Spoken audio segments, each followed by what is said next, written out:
ছিলেন, তিনি বলেছিলেন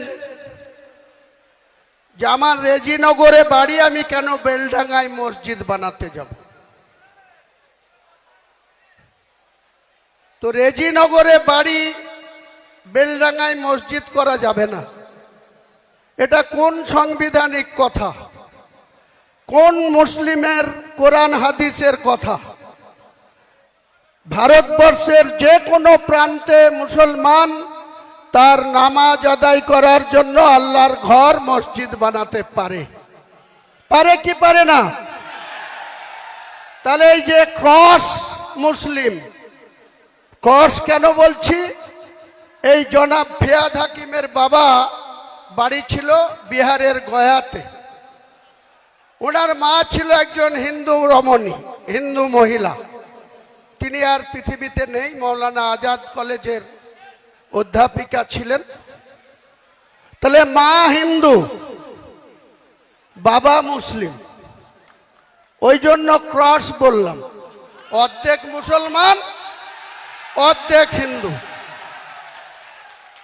তিনি আমাকে সাসপেন্ড করার সময় এই মুর্শিদাবাদ জেলার একজন মন্ত্রী, যার কোনো কাজ নাই, কোনো ফাইল ইনিশিয়েট করতে পারেন না, তার দপ্তরের মাথায় বসে আছেন মাননীয় মুখ্যমন্ত্রী স্নেহধন্য অরূপ বিশ্বাস মহাশয়, পাওয়ার মিনিস্টার।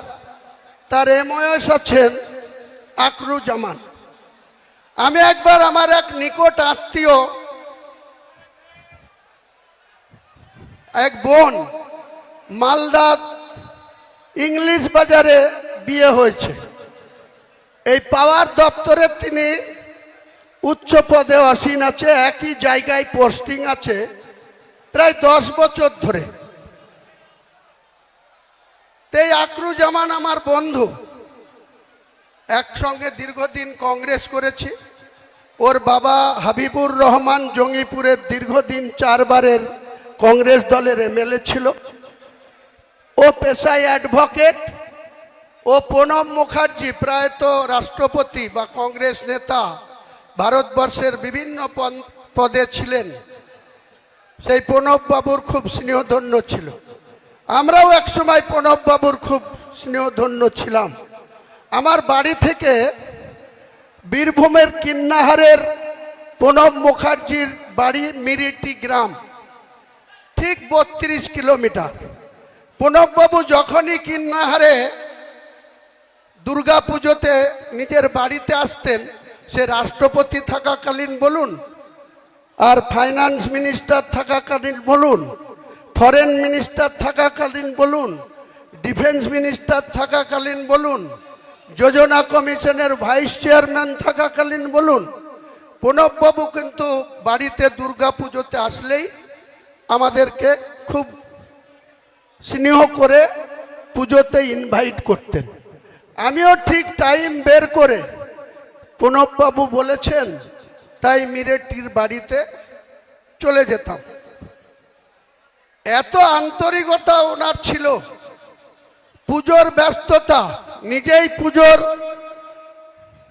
মন্ত্র পড়ছেন, তার মধ্যে চারিদিকে চোখ রেখে আমাদেরকে বলতেন, হুমায়ুন না খেয়ে যাবি না, গৃহস্থের অকল্যাণ হবে। এই ছিল প্রণব মুখার্জি। আমার 43 বছরের রাজনৈতিক জীবনে আমার বাড়িতে 1996 সালে বাংলার বিখ্যাত মুখ্যমন্ত্রী, যিনার সেই সময় জরুরি অবস্থা পালন করেছিলেন ইন্দিরা গান্ধীর নির্দেশে।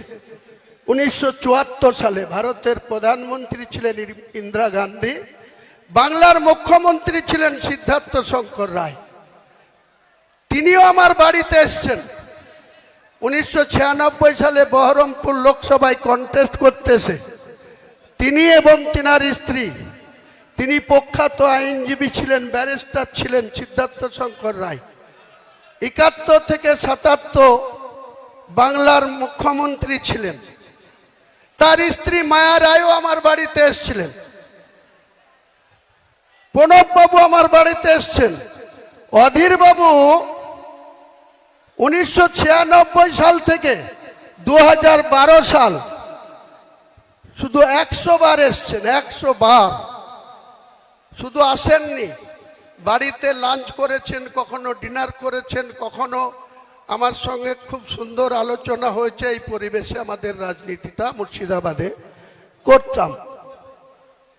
নিয়তি কখনো কখনো মানুষের মৃত্যু দেয় অ্যাক্সিডেন্টে, কখনো কখনো কারোর সঙ্গে সম্পর্ক বিচ্ছেদ ঘটিয়ে দেয় কোনো একটা ছোট্ট কারণে।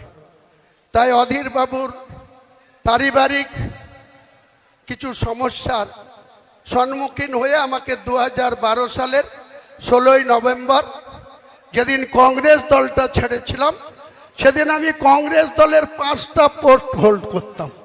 মুর্শিদাবাদ জেলায় কিষাণ কংগ্রেসের সভাপতি ছিলাম, মুর্শিদাবাদ জেলায় অধীর বাবুর কমিটিতে জেনারেল সেক্রেটারি ছিলাম, মুর্শিদাবাদ জেলার বেলডাঙ্গা 2 ব্লকের 11টা অঞ্চলের ব্লক সভাপতি ছিলাম, মুর্শিদাবাদ জেলায় অধীর বাবুর এমপি ল্যাটসের চেয়ারম্যান ছিলাম, ডেভেলপমেন্টটা দেখতাম।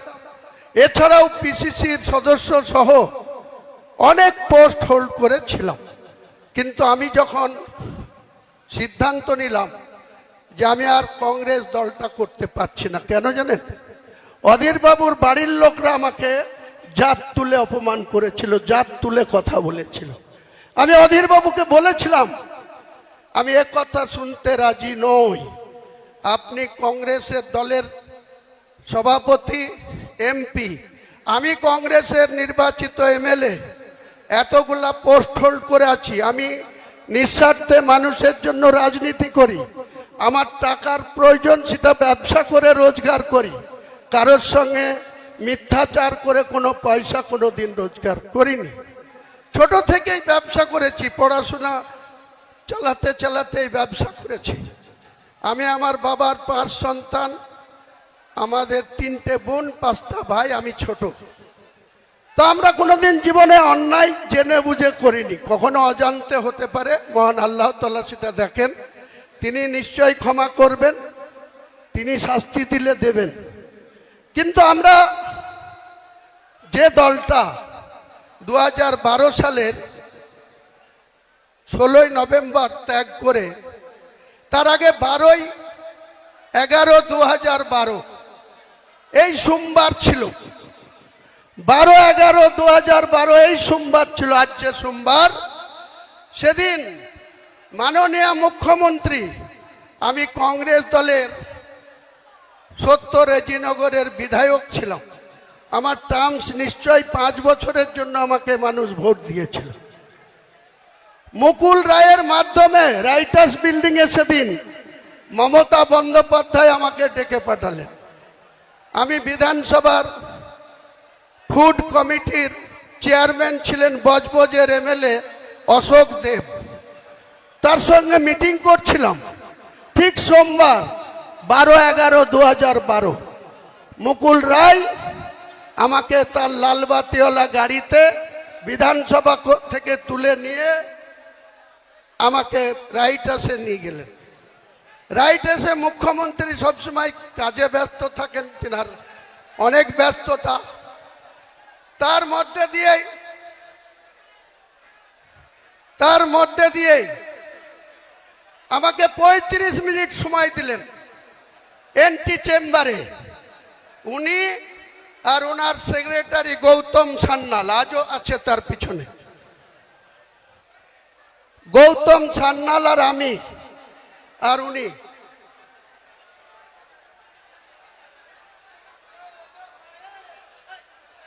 এমন মারবো না।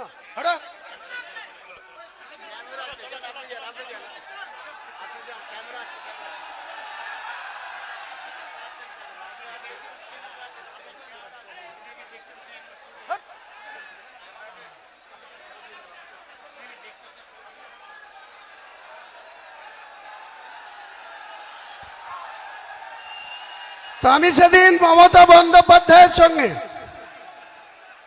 কোনো কিছু চাইনি, মন্ত্রী হতে চাইনি, আমি বলেছিলাম আমি কংগ্রেস দলের বিধায়ক। উনি 2011 সালে উনি কংগ্রেসের সঙ্গে জোট করেছিলেন। উনার দলের প্রার্থী জিতেছিল 182, কংগ্রেস 65টা সিটে লড়ে 42 জন। 42 জনের মধ্যে আমি হুমায়ুন কবির 70 রেজিনগরে ছিলাম। আর এই মুর্শিদাবাদে মমতা ব্যানার্জির দলের একটা মাত্র প্রার্থী জিতেছিল 2011, সাগর দিঘি সুব্রত সাহা, তাও আর মাত্র 48,000 ভোট পেয়ে। কেন 48,000 ভোট পেয়ে জিতলেন? তার এগেইনস্টে 3টে মুসলিম প্রার্থী ছিল। একজন নির্দল না, আসামের আজমল সাহেবের পার্টির প্রার্থী ছিল, একটা সিপিএম ছিল, একটা কংগ্রেস ছিল। চুপেন একটু থামুন, আমি আধ ঘন্টায় বলে শেষ করে দেবো। সবাই একটু থামুন, সবাই থামুন, কথা বললে আমার অসুবিধা হচ্ছে, চুপচাপ থাকুন। তো সেদিনকে মাত্র 48,000 ভোট পেয়ে এই 22টা বিধানসভার মধ্যে সাগরদিঘি বিধানসভাটা তৃণমূল পেয়েছিল। তাহলে তৃণমূল নামক দলের কি শক্তি ছিল মুর্শিদাবাদ জেলায়, আপনারা একটু ঠান্ডা মাথায় চিন্তা করুন। বাংলার মুখ্যমন্ত্রী হয়েছেন, কিন্তু এই মুর্শিদাবাদে আজকে যিনি বেলডাঙ্গার এমএলএ, আজকে যিনি রেজিনগরের এমএলএ, 2011-তে এদের কোনো এমএলএর কন্টেস্টিং তালিকায় না কংগ্রেসে না তৃণমূলে কোনো পার্টির সঙ্গে কোনো এরা তালিকাভুক্ত ছিল না। বেলডাঙ্গায় কে ছিল? শফিউজ্জামান। রেজিনগরে কে ছিল? হুমায়ুন কবির। রানীনগরে কে ছিল? ফিরোজা বেগম। মুর্শিদাবাদে কে ছিল? শাউনি সিংহ রায়। রঘুনাথগঞ্জে কে ছিল? আকরুজ্জামান। ফারাক্কায় কে ছিল? প্রায়ত মইনুল হক। এইরকম করে আমরা 22টা সিটে লড়ে 14টা জিতেছিলাম। আর যে লেমফোর্ড, যে মার্ক্সবাদী কমিউনিস্ট পার্টির নেতৃত্বে 13 জোটের প্রার্থী 34 বছর সরকার চালিয়েছিল, তাদের মাত্র 7টা সিট জিতেছিল। একটা মাত্র তৃণমূলের জোড়া ফুলে মাত্র 48,000 ভোট পেয়ে তিনি নির্বাচিত হয়েছিলেন, তিনাকেই মন্ত্রী করে দিলেন। 2016-তে কি হলো? যে হুমায়ুন কবির 2012-তে বিনা শর্তে কোনো কন্ডিশন ছাড়াই নিজের বিধায়ক পদটা তুচ্ছ করে দিয়ে মমতা বন্দ্যোপাধ্যায়ের উপরে আস্থা ভরসা রেখে মুকুল রায় আমাকে ওনার চেম্বারে ঢুকিয়ে দিয়ে বাইরে চলে আসলেন। সাক্ষী শুধু তার গৌতম সান্যাল আর তিনি নিজে। আমি আজকে আবার একবার মমতা ব্যানার্জিকে চ্যালেঞ্জ করছি, আপনার যদি সত্যি কথা বলার মানুষের কাছে সৎ সাহস থাকে, তাহলে আপনার প্রিয় চ্যানেল 18 একদিন আপনি বসুন, বিশ্ববাবু মজুমদার বসবে আর আপনি বসবেন আর আমি বসবো আমি। আপনি বাংলার মানুষকে কতটা মিথ্যাচার করেন সেদিন প্রকাশ পাবে। বাংলার মানুষ দেখবে, ভারতবর্ষের মানুষ দেখবে যে আপনি মানুষকে ইউজ অ্যান্ড থ্রো, কাজের সময় কাজী আর কাজ ফুরালে পাঁচি। কতদিন আপনার এই শক্তি থাকে? মমতা বন্দ্যোপাধ্যায়কে আমি চ্যালেঞ্জ করছি, আপনার সৎ সাহস থাকলে, সততা থাকলে আপনি বিশ্ববাবুকে ডেট দেন, আপনার সময় মতো বের করুন। আমাকে ডাকলেই বিশ্ববাবু মেসেজ দিলেই আমি কলকাতায় চলে যাব, স্টুডিওতে বসবো। আপনার সঙ্গে যদি আমি কোনো গদ্দারি করে থাকি, কোন রকম কোনো অসহযোগিতা করে থাকি, নিশ্চয়ই আপনি বলবেন। আর আপনি আমার সঙ্গে কতটা মিথ্যাচার করেছেন, কত রকম মিথ্যাচার করেছেন, সেদিন বাংলার মানুষকে একবার নতুন করে আর একবার মনে পড়াবো, জানাবো। সিদ্ধান্ত নেওয়ার মালিক বাংলার জনগণ, সিদ্ধান্ত বাংলার মানুষ নেবে। আপনি আমাকে বলছেন গদ্দার। আপনি রাতের অন্ধকারে মালদা থেকে এসে আপনি আমাকে সাসপেন্ড করার কার সাথে কথা বললেন? লালগুলার বিধায়ক মোহাম্মদ আলী, ওই রঘুনাথগঞ্জের বিধায়ক মন্ত্রী আকরুজ্জামান। মুর্শিদাবাদের এমপি আবু তাহের খান, বহরমপুর পৌরসভার পৌরপিতা নাড়ুগোপাল মুখার্জি, কাঁদির বিধায়ক সাংগঠনিক সভাপতি অপূর্ব সরকার, তাদের সঙ্গে বসে আলোচনা করে বললেন যে হুমায়ুন কবিরকে যদি দল থেকে সাসপেন্ড করি বা বের করে দিই মুর্শিদাবাদের ক্ষতি হবে। তারা নির্দ্বিধায় বলে দিল কোনো ক্ষতি হবে না। আমি মমতা ব্যানার্জি আপনাকে মুর্শিদাবাদে 2011-তে একটা পেয়েছিলেন, আর 2004-এ আমাকে প্রার্থী না দিয়ে শুভেন্দুর কথায় 22টা প্রার্থী দিয়ে 4টে জিতেছিলেন। আর হুমায়ুন কবির আবার আপনার হাতে পায়ে ধরে এই তৃণমূলে এসে 20টা পায়ে দিয়েছিলাম। আজকে চ্যালেঞ্জ আমার, কোন শক্তি থাকলে মুর্শিদাবাদে আপনি খাতা খুলে দেখাবেন। মুর্শিদাবাদে 22টা সিটে আপনি খাতা খুলবেন। 2 বিজেপি আছে, বিজেপি হয়তো 2-1টা সিট বাড়িয়ে নিতে পারে। তাদের যা কৌশল, তাদের যা অর্থবল, তাদের যা কৌশল অবলম্বন করে চলছে। কিন্তু আমি চ্যালেঞ্জ করছি, আমি বেঁচে থাকলে মমতা বন্দ্যোপাধ্যায় জুড়া ফুলের জিরো করব, জিরো করব, জিরো করব। আর ওই করিমপুরে লাত খাওয়া নেতা জয়প্রকাশ মজুমদার, ও আমার কাছে রাজনীতিতে নকরযোগ্য না।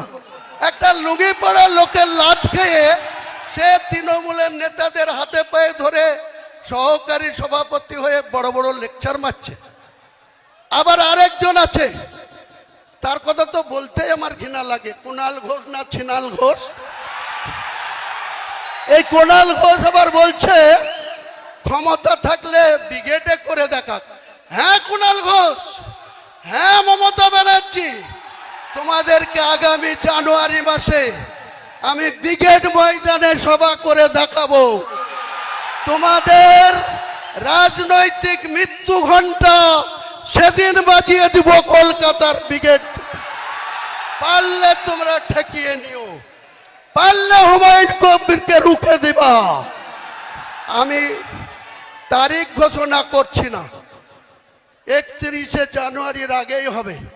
জানুয়ারি মাস পার হতে দেব না, কারণ আপনারা জানেন ব্রিগেড মাঠটা সেন্ট্রাল গভর্নমেন্টের আন্ডারে, তাদের এনওসি নিতে হবে।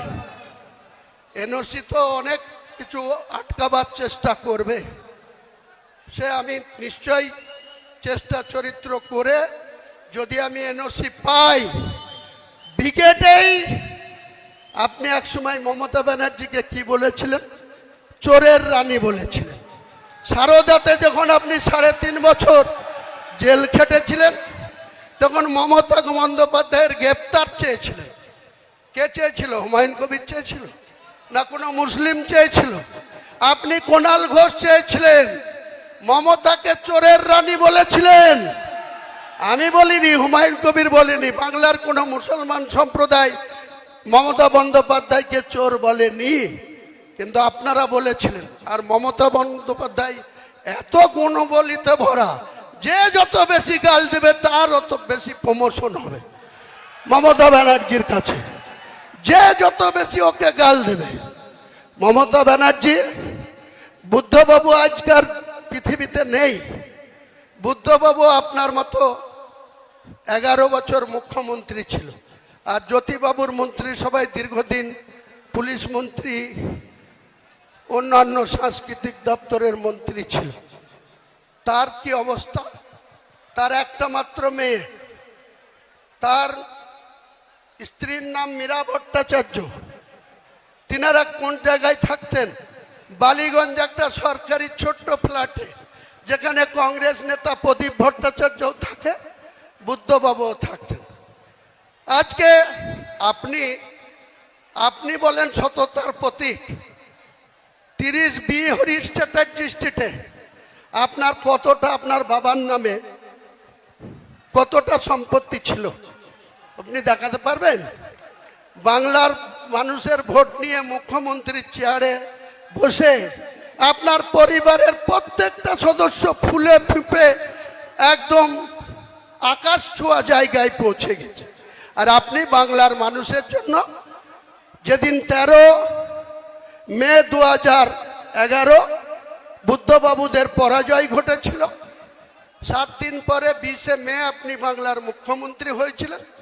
সেদিন বাংলার মানুষের মাথা পিছু আয়ের কত ছিল, টোটাল আয় কত, ঋণ কত ছিল?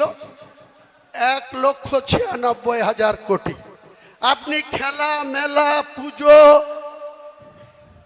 বিভিন্ন উৎসব আর আপনার মনের মতো করে রং তামাশা করে আজকে আপনি 7.5 লক্ষ কোটি টাকা ঋণের বোঝা বাংলার মানুষের উপরে চাপিয়েছেন। আপনাকে এর জবাব 2026-এ বাংলার মানুষ নেবে। একইভাবে আমি বিজেপিকে সতর্ক করছি, আপনি যখন বলছেন যে কটা মুসলিম এমএলএ জিতে আসবে 26-এ তাদের চ্যাংদুলা করে আপনি নাকি রাস্তায় ফেলবেন। আমিও লিডার অফ দ্য অপোজিশনকে চ্যালেঞ্জ করছি, আমরা জিতে যাব এবং অধিকাংশই আমার দলের যদি 200টা সিটে লড়ি 100টা সিট গ্যারেন্টি জিতে যাব। সেখানে হয়তো 70 মুসলিম থাকবে, 30টাও হিন্দু থাকবে। আপনার বাবা শিশির বাবুর ক্ষমতা থাকলে আমার গায়ে হাত দিয়ে দেখব আপনি কত বড় পালোয়ান। বাংলার মেদিনীপুরের ছেলে, আমিও মুর্শিদাবাদের ছেলে। আমাকে 1 আঙুল দেখালে আপনাকে 2 আঙুল দেখাবো। রাজনৈতিকভাবে চ্যালেঞ্জ আপনি অ্যাকসেপ্ট করুন। অনেক শুনেছি আপনি সাংবিধানিক চেয়ারে ওত নিয়ে লিডার অফ দ্য অপোজিশন হয়ে আপনি বলবেন আমি হিন্দুদের জনপ্রতিনিধি। এটা সংবিধানে বলা যায়? আমি হুমায়ুন কবির, ভোট যারাই দিক, আমি ভোট পেয়ে নির্বাচিত সার্টিফিকেট পেয়েছি। মুর্শিদাবাদ সহ বাংলার 11.5 কোটি মানুষের 294 জন এমএলএ, তারা 11.5 কোটি মানুষের জনপ্রতিনিধি। আমি হয়তো বেশি আমার 69 ভরতপুরকে প্রায়োরিটি দিই, কিন্তু আমাদের কর্তব্য বাংলার আপামর সব ধরনের মানুষের জনপ্রতিনিধি হচ্ছে 294 জন, আর 42 জন হচ্ছে সাংসদ, আর রাজ্যসভার সাংসদও আছে এই রাজ্যে থেকে 13 না 14টা। তাহলে আপনারা শুধু মানুষের সঙ্গে মিথ্যাচার করবেন। মুসলমানদেরকে আমাদের একজন বলছিলেন, আমাদের মেদিনীপুরের পশ্চিমের যিনি সভাপতি, যে মুসলমানদেরকে আপনি বলছেন দুধেল গায়। কি দিয়েছেন মুসলমানদের আপনি? কিছু মুসলমান আছে 1 মাস ব্যাপী রোজা রাখার পর আমাদের খুশির ঈদের জন্য গোটা বাংলা না গোটা ভারতবর্ষে জমা মসজিদ থেকে শুরু করে ভারতবর্ষের মুসলিমরা, পুরুষ মানুষরা ঈদের ময়দানে নামাজ পড়তে যায়। সেখানে কোথাও মহিলাদের এন্ট্রি নেই। 10 বছরের নিচে বাচ্চারা যায় খুশির ঈদে, কিন্তু প্রাপ্তবয়স্ক কোনো মহিলা ঈদের ময়দানে যাওয়া নিষেধ আছে। কিছু মুনাফেক বাক্কা মুসলমানকে হাত করে আপনি ঈদের ময়দানে গিয়ে আপনি বড় বড় হিজাব পরে ভাষণ দেবেন, আর মুসলিমদের উন্নয়ন হয়ে গেল? কটা মুসলিমকে চাকরি দিয়েছেন আপনি? 6টা দপ্তরের মন্ত্রী আছেন, 3-6-18টা প্রতি বছর আপনি চাকরি দিতে পারেন। কটা মুসলমানকে দিয়েছেন? আপনি যে স্পিকার করে রেখেছেন বিমান বন্দ্যোপাধ্যায়, বারুইপুর থেকে নির্বাচিত, সেও 6টা করে প্রতি বছর চাকরি দিতে পারে। কটা মুসলমানকে দিয়েছেন? শুধু মুখে মুসলমানদের ভালোবাসা। মুসলমান অত বোকা নেই, মুসলমান আজ আর মূর্খ নেই, মুসলমান অনেক শক্তিশালী জায়গায় পৌঁছেছে। একটা কথা আছে না কবিগুরুর, তোমাকে বধিবে যে গোকুলে বাড়িছে সে। মুসলমানরা তোমাকে জবাব দেবে।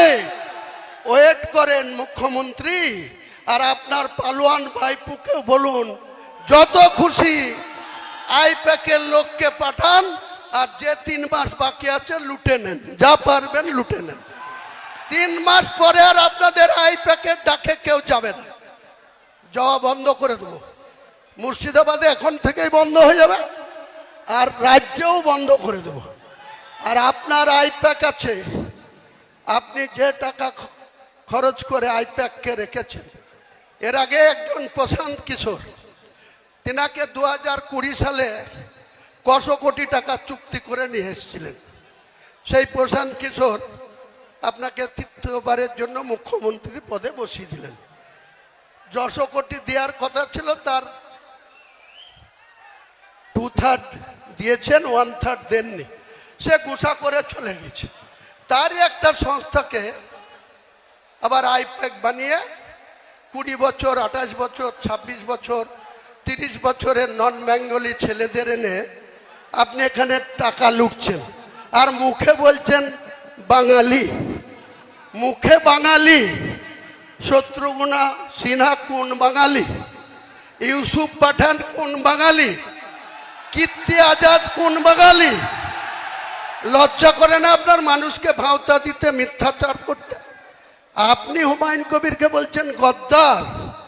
সাহস থাকলে আপনি ওপেন চ্যালেঞ্জ করলাম, আপনি ডাকবেন, আমি চলে যাব, কোনো ভয় নেই। আমি উপরওয়ালা ছাড়া কাউকে ভয় পাই না। যা হবার হবে। আপনার সৎ সাহস থাকলে আপনি চ্যানেল 18-এ বিশ্ববাবুর চ্যানেলে বসবেন, আপনার ঠিক উল্টো চেয়ারে বসে আপনার প্রশ্ন উত্তরের জবাব আমি দেব, আর আপনি আমার প্রশ্নের জবাব দেবেন। এটাই আমার চ্যালেঞ্জ। আর আজ এই ডায়াস থেকে বেশি কথা বলবো না। আমাদের দলের নাম কি, দলের এজেন্ডা কি? আপনি একটু দম দিন। আমি আজকের আপনাদের সামনে ঘোষণা করছি, আমার সুন্দরবন এডুকেশনাল ট্রাস্ট, সেই ট্রাস্ট 35 কোটি তার অ্যাসেট। আজকের আমি এই সভায় আমাদের চেয়ারম্যান হিসেবে আমি হুমায়ুন ভাইয়ের নাম ঘোষণা করে গেলাম। তিনি যেটা করবেন সেইটাই হবে। তার নেতৃত্বে আমরা আছি, থাকবো। এখানে এই মসজিদ বাবা কালিদাস এখানে এসে উদ্বোধন করে যাবেন, ইনশাআল্লাহ সে ব্যবস্থা আমরাও করব। আমরা হুমায়ুন ভাইয়ের পাশে আছি। যদি একটা মাথা নয়, যদি আর একটা মাথা দরকার হয়, তাহলে শাহজাহান মল্লিকের মাথাটা আমি আজকে সমর্পণ করে গেলাম, ইনশাআল্লাহ বলে বক্তব্য। শাহজাহান সাহেবকে আমার লাখো লাখো শুকরিয়া, সালাম, আদাব জানাই। এত বড় একটা সিদ্ধান্ত জনমানুষের সামনে ঘোষণা করার জন্য আবার আমি আপনাকে সালাম জানাই। তো আমি মমতা বন্দ্যোপাধ্যায়কে ব্যক্তিগতভাবে একজন বাংলার নেত্রী হিসাবে, ত্যাগী মহিলা হিসাবে, অনেক ছোট থেকেই যখন কংগ্রেস করতাম, উনি যখন প্রদেশের সভানেত্রী ছিলেন যুবর, তখন আমরা এই জেলায় প্রায়ত মান্নান হোসেন জেলা সভাপতি, আমরা ব্লক সভাপতি জেলা কমিটিতে। 1997 সালে তৃণমূলের জন্মের আগে উনি একটা ডিএম অফিসে তালা দেওয়ার কর্মসূচি করেছেন। প্রত্যেকটা ডিএম অফিসে তালা ঝুলাতে হবে। তা আমি সেই তালা ঝুলানোর নেতৃত্ব দিতে গিয়েছিলাম। ধ্রুব চ্যাটার্জি বলে একজন টাউন ওসি ছিল, অনেক লম্বা চওড়া ফিগার। তো আমরা তালা অন্যভাবে পকেটে নিয়ে এবং ফাইল নিয়ে ডিএম অফিসে কাজ আছে বলে ঢুকে আমরা ডিএমকে ভেতরে ছিল, তালা লাগিয়ে দেওয়ার নায়ক হুমায়ুন কবির ছিল। তারপরে বহরমপুর থানা আমাদেরকে অ্যারেস্ট করে নিয়ে গিয়েছিল। আমাদের এমন নেতা মান্নান সাহেব জেলা সভাপতি, আমাদের 47 জনকে যখন অ্যারেস্ট করে পিজন ভ্যানে তুলল, মান্নান সাহেব অমনি ওপারে খাগড়া স্টেশনের বাড়িতে চলে গেল। আমরা সারা দিন না খেয়ে, বেলা 11টায় অ্যারেস্ট হলাম, সারাদিন না খেয়ে বহরমপুর লকআপে। আমার প্রয়াত নেতা, আমার রাজনৈতিক গুরু মির্জাপুরের নুরুল ইসলাম চৌধুরী আর তৎকালীন বহরমপুরের এমএলএ মায়ারানী পাল, তারা রাত্রি 10টার সময় গিয়ে আমাদের জামিন করে নিয়ে আসলো। তা আপনি সেই দলের নেতৃত্ব, আপনি সে তখন কি করতেন এত ইতিহাস আমার জানা আছে। আমার মনেও আল্লাহ অনেক রেখে দিয়েছে, আমার মেমোরি অনেক সাপ আছে, ডেট, তারিখ, সময়, সাল সব আমি বলতে পারি ঘন্টার পর ঘন্টা। আপনি বেশি আমাকে উল্টো পাল্টা কথা বলবেন না, তাহলে আপনার পরিবারের আয়ের কি উৎস, কিভাবে আপনি এত পরিবারের আয়ের উৎস পেয়েছেন? এমনিতেই তো কাঠগড়ায় আছেন, পরিবারের সদস্যরা প্যানিকে ঘুমায় রাত্রেবেলায়, সুস্থভাবে আমাদের মতো কৃষকদের মতো সাধারণ মানুষের মতো ঘুমাতে পারে না। 200 জন পুলিশ লাগে আপনার ভাইপোকে রাত্রি বাস করতে। যেদিন ক্ষমতাটা চলে যাবে এই পুলিশ কোথায় থাকে সেটাও আমরা দেখব আগামী দিনে। এই পুলিশ কার হয়ে কাজ করে? আর মুর্শিদাবাদের পুলিশ প্রশাসনকে আমি আজকে আমাদের সাপোর্ট দেওয়ার জন্য ধন্যবাদ জানাবো। কারণ বিগত 6 তারিখে এই জেলার পুলিশ, রাজ্যের পুলিশ অনেক অসহযোগিতা করেছে। কালকে ছোট্ট একটা ঘটনা ঘটেছে।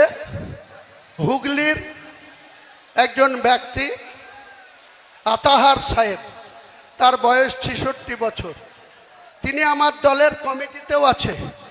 তিনি আজ সকাল সকাল বাড়ি থেকে বেরিয়ে এখানে আসার কথা ছিল। রাত্রি 10টার সময় জনাব ফিয়াদ হাকিমের কিছু গুন্ডা গিয়ে তার বাড়িতে তার মিসেসকে, তার স্ত্রীকে, তার ছেলেকে অনেক ধমকি দিয়ে এসছে। আমি ফিয়াদ সাহেবকে বলছি, আমার যেদিন মাথা গরম হবে সেদিন কিন্তু আপনাকে প্রয়োজন হলো এই ব্রিগেডের সভা থেকেই লক্ষ লক্ষ লোক নিয়ে গিয়ে আপনার মেয়র অফিস ঘিরব, দেখবো আপনি কত চুমকাতে পারেন লোককে, কত আপনি ক্ষমতা দেখাতে পারেন লোককে। এসব করবেন না আমার সঙ্গে। আমি এমনি খুব ভালো, আমি এমনি সাদামাটা, এমনি মাছের ঝোল ভাত আর পুস্তুর বড়া খেয়ে আর আলু সিদ্ধ খেয়ে থাকি। তার মানে এই নয় আমার শক্তি মাপতে যাবেন না, জনগণই আমার শক্তি। মুর্শিদাবাদের প্রশাসনকেও আমি বলছি, কয়েক জায়গায় গত কয়েকদিনে রানীনগরে, ইসলামপুরে, আরও কিছু জায়গায় মৃদু হুমকি এসছে যে হুমায়ুন কবিরের মিটিংয়ে যাওয়া যাবে না। তো এসব করেন না, চাকরি করছেন চাকরি করেন, ল অ্যান্ড অর্ডার দেখার কাজ করেন, কারণ পাশা ঘুরে যাবে। আপনারা যে নেতার কথাই চলছেন, আপনারা একবার মনে করুন তো, বুদ্ধবাবু 235 নিয়ে 2006 থেকে 2011 ছিল। 2011 এসে 9 এসে একজন মাত্র এমপি ছিল মমতা ব্যানার্জি, একা 2004 থেকে 9। কংগ্রেসের 6 ছিল, লেফট ফ্রন্টের 35 ছিল। পাশা ঘুরে গেল, কেমন মানুষ ঘুরিয়ে দিল। 2009-এর পরেই 2011 মুখ থুবড়িয়ে বলল 34-এর বামফ্রন্ট সরকার। তাদের স্ট্রেংথ কত ছিল? 235। আপনার কত আছে? এধার ওধার ভাঙিয়ে এনে 220। এই 220-কে তুড়ি মেরে উড়াবো, 220-কে তুড়ি মেরে উড়াবো। বাংলার রাজনীতিতে আমাকে বলা হচ্ছে ভোট কাটুয়া।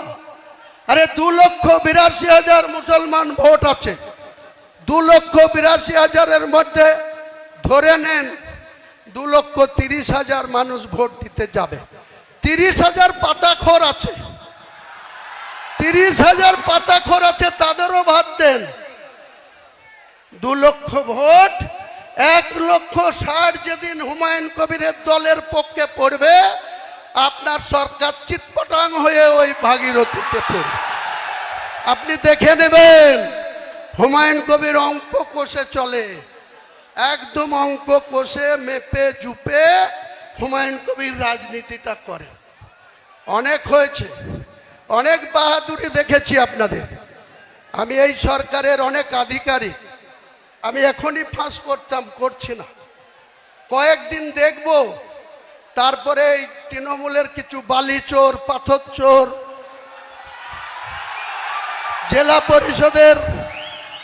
জেলা পরিষদের সেক্রেটারি ডাইরেক্ট কন্ট্রাক্টরদের সাথে 1.5 কোটি টাকা গুনে নিচ্ছে। ফুটেজ রেখে দিয়েছি, অপেক্ষা করো বাবা গো। তারপরে 10 লক্ষ টাকা আবার অ্যাকাউন্টে নিয়েছে। এত বড় স্পর্ধা। আর মমতা হচ্ছে সতী সাত্রী সাবিত্রী, নেত্রী হচ্ছে খুব সতী সাত্রী সাবিত্রী। আপনার দলের আধিকারিকদের এত স্পর্ধা হয় কোথা থেকে?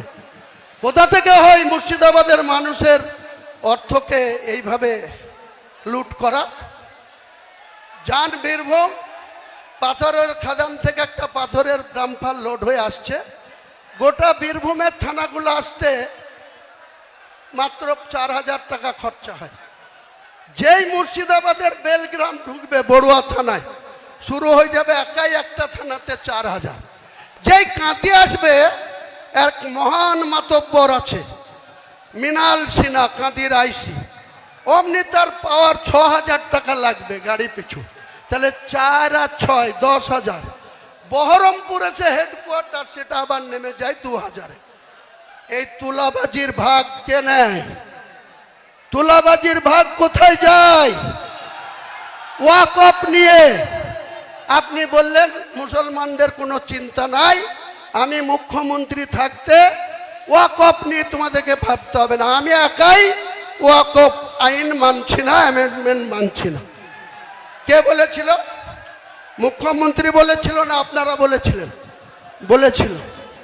এবং সুতি থেকে, মুর্শিদাবাদের সুতি থেকে 6 মে 2025 উনি পরিষ্কার বললেন, আমি ওয়াকফ নিয়ে এখানকার মুসলমানদের কোনো আন্দোলন করতে দেব না। তাদের যদি আন্দোলন করার ইচ্ছা হয় দিল্লিতে যাক, দিল্লিতে গিয়ে আন্দোলন করুক। আপনার এত স্পর্ধা, আপনি রাজ্যের মুখ্যমন্ত্রী, গোটা রাজ্যের মানুষকে সুরক্ষিত রাখা আপনার মরাল ডিউটি। আপনি সেটা না করে মুসলমানদেরকে এত তাচ্ছিল্য। আপনার বেলারো অফিসগুলা, ল্যান্ড দপ্তরের মন্ত্রী আপনি, বেলারো অফিসগুলা কিভাবে লুট করছে, ন্যায্য জমি, খতিয়ানভুক্ত জমি তাদের মিউটেশন করতে গিয়ে 2 নম্বরই করছে। কার জমি কার নামে রেকর্ড করে দিচ্ছে। বাপদাদার আমল থেকে ঈদগাহ, কবরস্থান, এমনকি হিন্দুদের যেটা বার্নিং ঘাট, সেই সবের জায়গাও আপনার চুরি করতে দ্বিধা করেন না আপনার বেলারোরা। আর আপনি সতী সাবিত্রী সাজেন। মুখে সতী সাবিত্রী সাজলে হবে না। আর মুসলমানদেরকে মুখে ঈদের ওই রেড রোডে গিয়ে নামাজ পড়লে হবে না। আগামী ঈদ আসছে, বাবরি মসজিদ যেখানে করছি, প্রথম জুম্মাতে 1 লাখ, দ্বিতীয় জুম্মায় হয়েছিল 2 লাখ। আমি মমতা ব্যানার্জিকে একবার আহ্বান করব, আপনি মুখ্যমন্ত্রী হিসাবে আপনার টাইম মতো এই বাবরি মসজিদের এখানে একটা ঈদের নামাজের ডাক দেব। মুর্শিদাবাদের মানুষ কতটা আসবে ঈদের ময়দানে নামাজ পড়তে, আর আপনার ওই রেড রোডের ময়দানে কত লোক থাকে সেটা একবার পরীক্ষা করে নেবেন, মাপজুপ করে নেবেন। কাজেই আপনি আপনার মতো চলুন। ফেব্রুয়ারি মাসটা আমাদের পুলিশের চুমকানি ধুমকানি একটু একটু সহ্য করতে হবে। যারা সহ্য করবেন, অতিরিক্ত মাত্রায় করলেই আমাকে জানাবেন। আমি যদি আমার নজরে আসে, পুলিশ যদি হুমায়ুন কবিরের পার্টিতে যোগদান করার জন্য, এই মিটিংয়ে আসার জন্য মুর্শিদাবাদ সহ বাংলার কোনো থানা যদি মিথ্যা মামলা দেয়, যদি আননেসেসারি হয়রানি করে, জেলায় হলে তো 48 ঘন্টার মধ্যে থানা ঘিরব, আর রাজ্যের যে কোনো জায়গায় হলে 72 ঘন্টার মধ্যে সেই থানায় মমতা বন্দ্যোপাধ্যায়ের পুলিশের বিরুদ্ধে ডেপুটেশন হবে। আর শুধু ডেপুটেশন হয়ে খালি খালি চা খেয়ে বাড়ি আসবো না।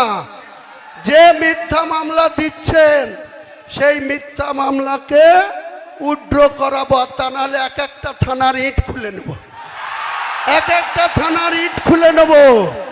পাল্লাট কিনবেন, কত পুলিশ আছে, কত গুলি চালাতে পারেন, কত আপনার স্ট্রেংথ আছে। হুমায়ুন কবিরের সঙ্গে লক্ষ লক্ষ জনতা আছে।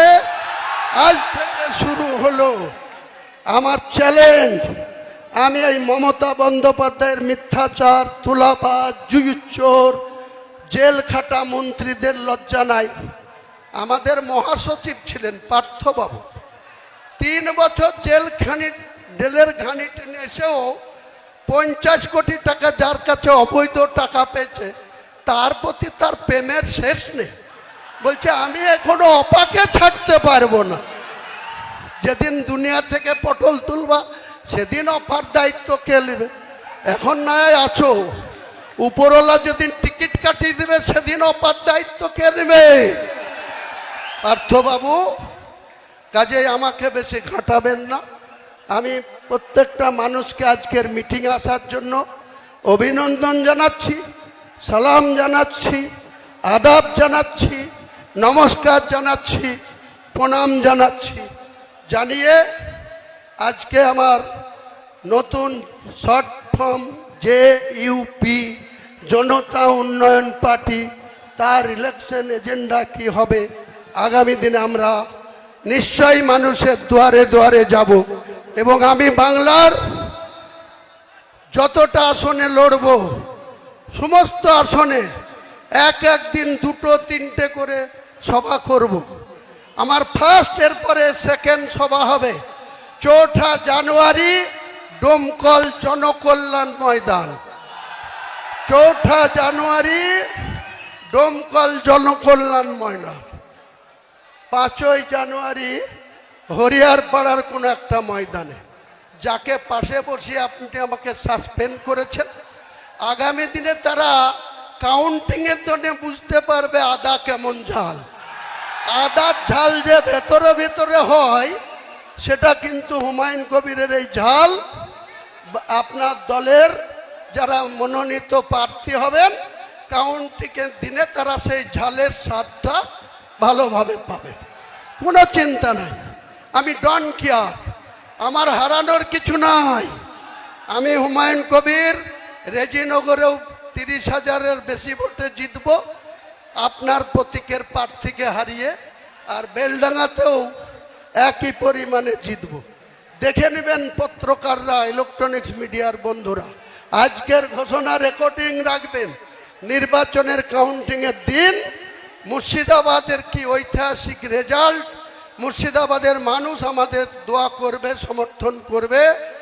আপনারা সেদিনকার জন্য একটু অপেক্ষা করুন। সবাইকে আমার ভালোবাসা রইল, সালাম রইল, সুস্থভাবে সবাই বাড়ি যাবেন। বন্দে মাতরম, বন্দে মাতরম, বন্দে মাতরম। হুমায়ুন কবির জিন্দাবাদ।